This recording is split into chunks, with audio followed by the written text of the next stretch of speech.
Good morning, guys, and welcome back to the Now Morning Show, where we hitting you with culture all morning long. Off the heels of a conversation with the Trinidad and Tobago Red Cross, who I remember for sponsoring my childhood carnival revelry, we dive into a conversation with Trinidadian costume designer Tanisha Griffith, who's actually going to be part of the Miami scene come October 2021 as a designer. Welcome to the Now Morning Show, Tanisha. Hi, morning, Ayanka. Morning, Carrie. Morning, Rockers. In no stranger to the TTT family, you have transitioned from model to part-time television host, and you're involved in production as well. And now we're seeing much more emphasis in your design elements of your career. So tell me a little bit as to who is Nisha Felice in terms of design. Honestly, Nisha Felice came up after literally just thinking like there's so much more for me to do in the industry, in the creative spectrum. So for me, I'm like, okay, I'm designing for dancers. Why not try something new?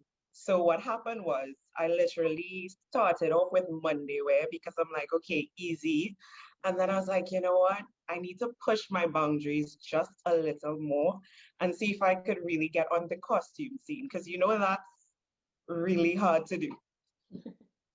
I wouldn't, to be honest. I'm not trying my luck. But tell me then how you would have gotten into specifically the foreign carnival scene, because the band you're going to be designing for is Paya Carnival, which is part, as you said, of Miami Carnival. Yes. So how did you guys get on board with each other? Who reached out to whom? Okay, so I actually reached out to them because at that time, I was just like designing Monday wear and for very small islands. I was like, oh, they have a Monday wear fan. This is right down my alley. Let me just like jump on that, send them a message on Instagram. And that's literally how the relationship was formed. And sliding into the DMs works sometimes. That's good to know. Now, about the band, you described, the fact that you've done other small islands. What other carnivals have you been a part of? So far, Bahamas, St. Lucia, I had a costume that came out for Guyana, but COVID. I have costumes for Barbados. I really just slid into DMs. And in that case, the portrayal this year, or the particular costume that you're doing, is called Imperial Wonders. So, what was the research or the background work for that one like? So that's the band's theme this year, Imperial Wonders. Right. My section is actually Queen Sheba. It's an orchid that is on the brink of extinction. So basically, it's just all of the lovely things about nature and this earth that is really close to extinction, or just a few of them that they're portraying this year to show them that, our planet is still amazing. There are still species of fish, birds, flowers that are still trying to thrive and just get back to the beauty that, Mother Nature has to offer. Beautiful. And speaking of close to extinction, we generally had that feeling with our carnival altogether. I mean, we saw where we didn't get to really plan one properly. I mean, all now we'd have been ban launch mode. Right. So Balance season. fingers crossed that something happens. But beyond the Miami Carnival circuit, what is next for you design wise? So design wise, beyond Miami Carnival, I have some things that possibly gonna happen, like with Antigua, because I mean Trinidad and Tobago, we are always looking forward to like when they're going to start back our carnival. But at the end of the day, a lot of other islands are opening up. Um, I've been heavily influenced by Caro McIntosh from Ronnie and Caro in really like pushing my bounds to try and like do more outside as well as here at home because I'm part of the Ronnie and Caro family.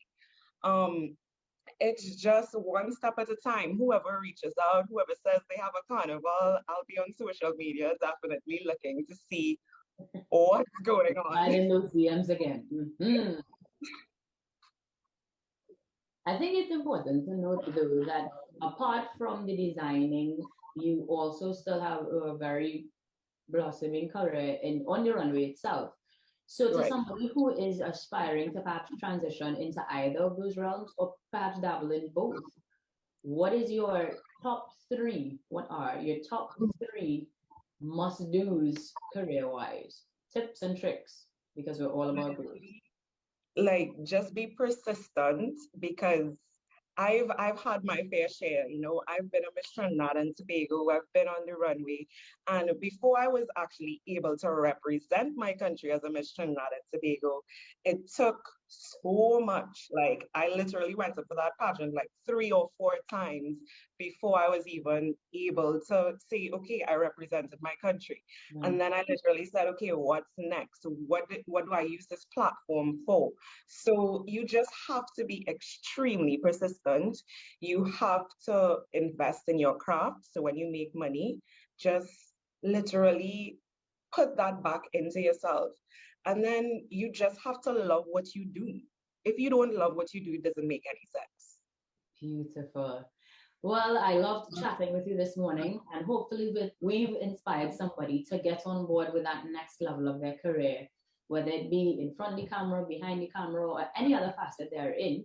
Thank you very much for joining us, Tanisha. Best of luck with the costumes, and fingers crossed on Carnival coming through for 2021. Have a great day, and guys, that's how we're gonna wrap your culture and art segment on the Now Morning Show with the girl Ain't Will. We're gonna take a break, and when we come back, more with Carrie, Ruckus, Natalie, and maybe even me on the Now Morning Show.